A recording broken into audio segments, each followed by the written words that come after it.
स्टैनम metallicum homeopathic औषधि कॉम्पैरेटिव मेटेरिया Medica अध्याय 796, 797, 798 doctor Narayan चंद्र घोष। 3 धातु से ट्राइटरेशन के आकार में यह तैयार होता है। बहुत कम जोरी ही इसका प्रधान लक्षण है। एक चरित्रगत लक्षण। 1 बहुत अधिक शारीरिक और मानसिक दुर्बलता और क्लांति, पक्षाघात की तरह कमजोरी, गला और वक्षस्थल में बहुत अधिक कमजोरी के कारण बोलने, हंसने या जोर से बात करने में तकलीफ मालूम होना। 2 ऊपर से नीचे उतरने में मानो बेहोशी की तरह आ जाती है, पर ऊपर चढ़ने में उतनी तकलीफ नहीं होती। 3 दर्द धीरे धीरे बढ़कर चरम सीमा पर जा पहुंचता है और अंत में धीरे धीरे घट जाता है। 4 शूल का दर्द बहुत जोर से दबाने पर घट जाता है। 5 छोटी छोटी कृमि मलद्वार में सुड़सुड़ाया करती है। 6 श्वेत प्रदर, इसके साथ ही बहुत कमजोरी मानो कलेजे से आरंभ होती है, तलपेट या वस्तिघर से सिपी, फांस।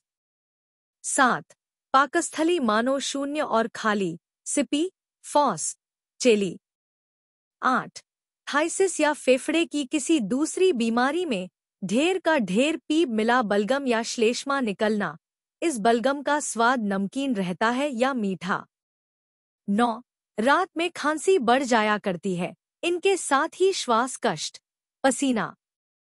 10 खांसी मानो गंभीर और घड़-घड़ करने वाली, ऊपर ही ऊपर लगातार 3 बार खांसता है, 2 बार, मक्यूरियस, खट्टी डकार। श्वासयंत्र की बीमारी, यक्ष्मा की खांसी हो, निमोनिया हो, ब्रोंकाइटिस हो, सब तरह की श्वासयंत्र की बीमारी में ही खांसी के साथ ढेर का ढेर बलगम या श्लेष्मा निकलता हो और श्लेष्मा का स्वाद मीठा या नमकीन रहता हो तो स्टैनम एक बहुत ही उपयोगी दवा है। सिपिया और कैली आयोड का श्लेष्मा भी बहुत नमकीन रहता है। ऊपर लिखी तीनों दवाओं में ही निकला हुआ श्लेष्मा खूब गाढ़ा और पीला या कुछ पीला हरे रंग का होता है। स्टैनम और कैली आयोड में बहुत ज्यादा मात्रा में पसीना रात में होता है। खांसी के साथ वक्षस्थल में कमजोरी रहती है और कलेजे के भीतर जलन होती है। यह जलन स्टैनम के सिवा एसिड फॉस और सल्फर में भी रहती है।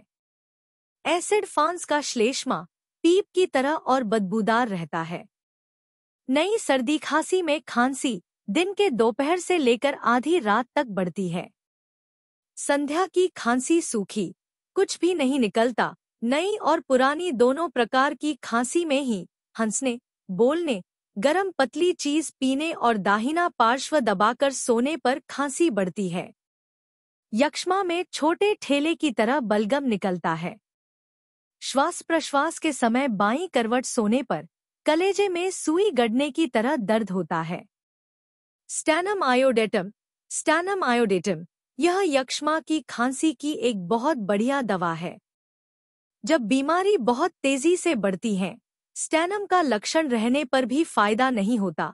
तीसरी अवस्था में फेफड़े में पीप हो जाती है, उस समय इसकी 2x शक्ति का प्रयोग करना चाहिए। 1 ग्रेन मात्रा में भोजन के बाद 2 से 3 बार सेवन करना चाहिए। थाइसिस की दूसरी अवस्था में जब फेफड़े में पीप नहीं होती, उस समय आरम आयोड और पहली अवस्था में आर्सेनिक आयोड से फायदा होना संभव है। क्रम 2x, 3x शक्ति उक्त प्रकार से सेवन करना चाहिए। सैल्विया ऑफिशनलिस, थाइसिस रोग में लगातार गले में सुरसुरी होकर खांसी, ज्वर, रक्त निकलना और रात के समय बहुत अधिक पसीना होते रहने पर इससे फायदा होगा। क्रम Q, 15 से 20 बूंद मात्रा में थोड़े से पानी के साथ पीने पर 2 घंटे बाद ही क्रिया का होना आरंभ हो जाता है और वह 2 से 5 से 6 दिनों तक रहती है। प्लुरिसी, वक्षावर्क झिल्ली, प्रदाह, बाएं वक्ष के ऊपरी अंश में छुरी लगने या कांटा गड़ने की तरह दर्द, सांस लेने, खाने और झुकने पर दर्द का बढ़ना। स्त्री रोग, मासिक ऋतुस्राव खूब जल्दी और परिमाण में अधिक होता है। जरायुपेशी की कमजोरी के कारण जरायु का बाहर निकलना और श्वेत प्रदर के साथ बहुत कमजोरी रहने पर सिपिया की अपेक्षा स्टैनम अधिक फायदा करता है। Lilium Murex. पाखाने के समय काखने पर जरायु का निकल पड़ना।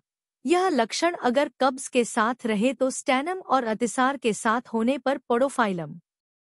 दर्द। स्टैनम का दर्द धीरे धीरे बढ़कर धीरे धीरे ही घटता है। स्नायुशूल का दर्द भी इसी तरह धीरे धीरे बढ़ता और धीरे धीरे घटता है। दर्द धीरे धीरे बढ़कर एकाएक घट जाए तो एसिड सल्फ फायदा करती है। स्टैनम, मुंह और पेट के शूल के दर्द, कॉलिक, में फायदा करता है। स्टैनम का शूल का दर्द खूब जोर से दबा रखने पर घटता है। कोलोसिंथ में भी यह लक्षण है। पर जहां ऐसा देखें कि दर्द बहुत दिनों का पुराना है, वहां कोलोसिंथ की अपेक्षा स्टैनम ही ज्यादा फायदा करती है। स्टैनम का रोगी अपने मन में सदा दुखी रहता है। वह एक प्रकार से आशा शून्य रहता है और लगातार रोने की इच्छा उसे हुआ करती है। अतिसार, मल का रंग हरा, इसके साथ ही पेट में स्टैनम का निर्दिष्ट दर्द का लक्षण रहने पर स्टैनम ज्यादा फायदा करता है। कृमि, स्टैनम छोटी छोटी कृमि की भी उत्तम दवा है। सिना देखिए। कंपन और पक्षाघात, पक्षाघात की तरह कमजोरी, चीजें आदि हाथ से गिर जाती हैं, बैठने की चेष्टा करते ही प्रत्यंग आदि सरक जाते हैं। अग्रबाहु और हाथ का आक्षेपिक कंपन। राइटर संक्रम, लेखकों की अकड़न, लिखने के समय अंगुली धक्का मारकर हट जाती है। टाइपराइटर पर काम करने वालों की अंगुली का पक्षाघात। वृद्धि, शरीर हिलाने पर, वक्तृता देने या हंसने पर, नीचे उतरने पर। ह्रास, जोर से दबाने पर, कड़ी चीज के दबाव से, शरीर टेढ़ा करने पर। संबंध, कॉस्टिकम और सिपिया के बाद और कैलीफॉस, साइली, सल्फ और ट्यूबक्यूलिन के पहले स्टैनम बहुत फायदा करती है। क्रियानाशक, पल्स।